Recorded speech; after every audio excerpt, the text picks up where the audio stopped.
今日教你5分鐘做出低脂健康晚餐，片尾仲有免費 facial party 啦，招商會嘅報名資料。今次我整嘅係地中海焗紙包三文魚，簡單低脂，而且返到屋企就可以即刻食到啦。首先我哋要將三文魚解凍，搵少少鹽同埋黑胡椒，醃佢2分鐘。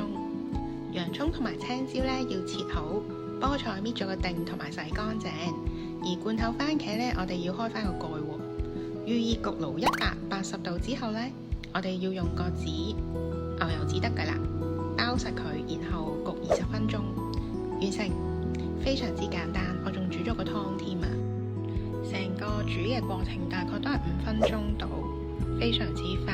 咁焗就20分鐘，你預半個鐘就搞掂㗎啦。咁呢一個菜係補眼睛，亦都對皮膚好好嘅。同煮飯一樣，護理皮膚都一樣要有儀式感嘅。如果你都想試下我嘅燈泡機儀式歡迎免費報名以下連結，參加我哋嘅 facial party 同埋招商會，名額有限啊！